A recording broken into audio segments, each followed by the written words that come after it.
I occasionally think how quickly our differences worldwide would vanish if we were facing an alien threat from outside this world. And yet, I ask you, is not an alien force already among us? They're all over the damn place. They're in our midst, and they are family. We're related to them because they were the ones that had a hand in establishing us as a hybrid race 100,000 years ago. And that hybridization is still underway, it's still happening, even as we sit here and speak. It hasn't stopped. It's underway.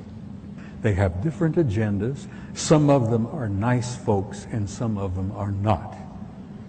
As I said, they have different agendas, but they're all around.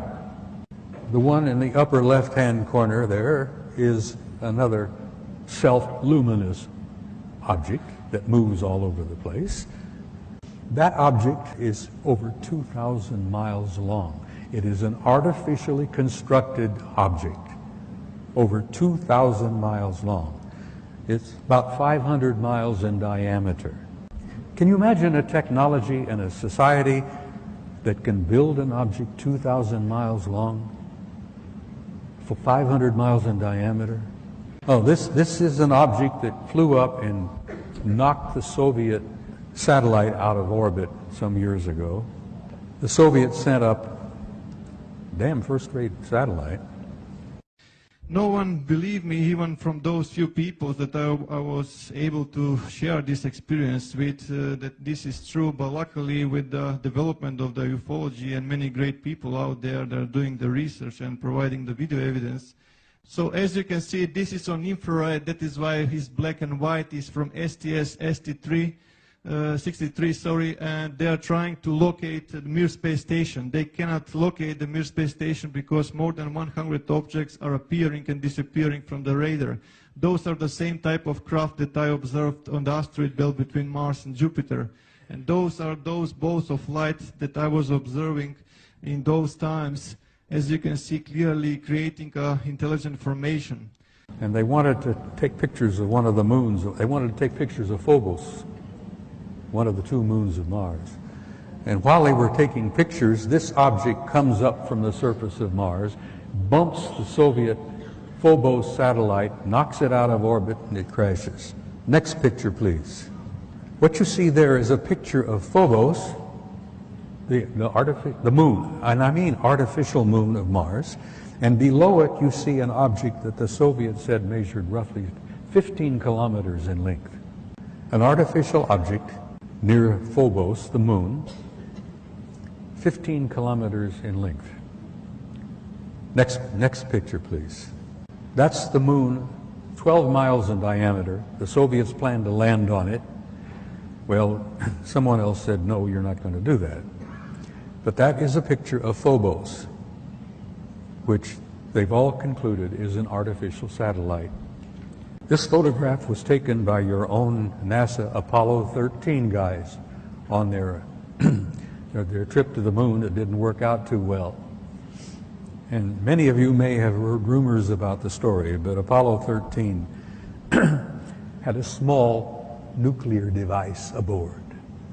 And they had been told by the guys that ran NASA that they were going to land on the surface, going to place this small nuclear device.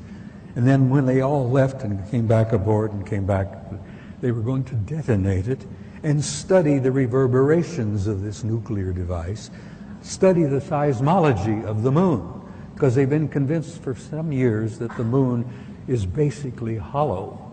It appears to be somewhat of an artificial satellite. Well, they planned to detonate this nuclear device, and the others said, no, you're not going to do that. We'll get back to that picture again, please. All right. The object you see there in the middle, over 2,000 miles long. It's an artificial, I assume metallic object, probably crammed with guys. And that object followed our Apollo 13 all the way to the moon, around and back. Now, whether they were trying to make sure the Apollo 13 guys got home safely or what, whether they were the ones responsible for Apollo 13's little accident, which kept them from landing on the moon and placing that nuclear device, who knows? We may find out someday. But here you have an artificial object in orbit. Now, I've spent some time aboard aircraft carriers with my kid. We have carriers with 5,000 men in the crew, 1,000 feet long, 150 aircraft, you know, there's snack bars, dining rooms, accommodations, this and that.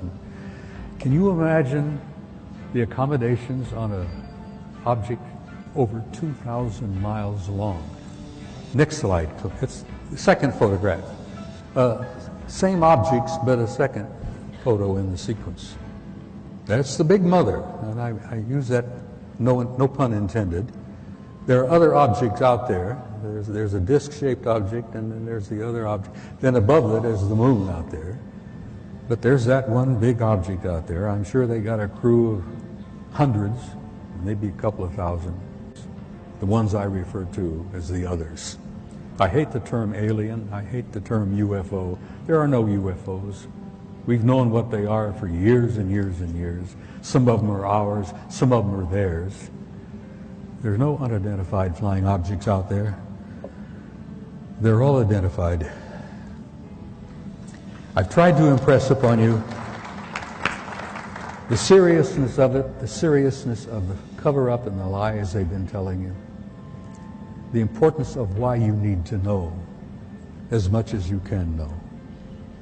And you need to be presented with the material because, damn it, you all deserve the truth. You have a right to know and you have a need to know because you are the people that this whole damn thing is all about.